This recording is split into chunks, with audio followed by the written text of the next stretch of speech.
Magandang araw mga kadiskarte. Itong video na to ay para po sa mga merong mga piso wifi at gusto pong makatipid sa kuryente. Yan ho, meron tayong piso wifi dito, CCTV at saka yung internet. Ito, nagpa-install tayo ng solar panel na 200 watts. Yan po. And then, ang 200 watts na po yan, kaya na po yan magpagana ng piso wifi natin. Yung nakikita nyo ibang solar panel ay para po yan sa ilaw.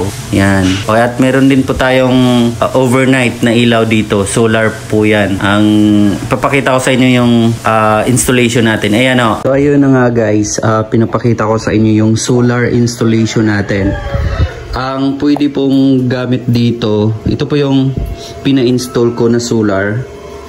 Meron akong dalawang 100 amperes na battery. Yan ho, dalawa po yan. Tig 100 amperes po. And then, meron inverter, solar power inverter that is 2000 watts. And then, solar charge controller. So, ayan ho.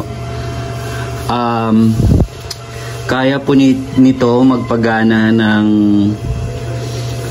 computer. Yan, desktop. At saka yung electric fan. At yung piso wifi natin, 24 hours po yun. Pati yung CCTV natin at saka yung dito. Okay, ilaw. Meron na tayong ilaw sa baba. Libre naman po yung kuryente natin ngayon dahil meron na tayong solar.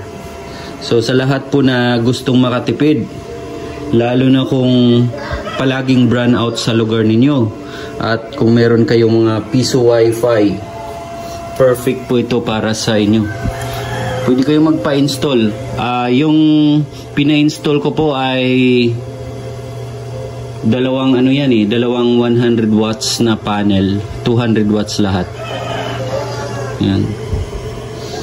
Ayan na. Dito tayo nagtatrabaho eh. Kailangan natin walang distraction sa trabaho. Minsan kasi sa isang araw 3 beses mag-burn out. So nakaka-distract talaga sa trabaho. At pati na rin po itong globe box ng internet ay sa na po yan. Ayan ho. Nasa dito ko na po nilagay. Sa solar po yan. Solar power na po yan. 24 hours po yan. Pati yung piso wifi. So kung gusto nyo makatipid sa kuryente, yun na nga. At saka kontra din sa brownout. Technique lang po yan at idea lang po yung sinishare ko sa inyo.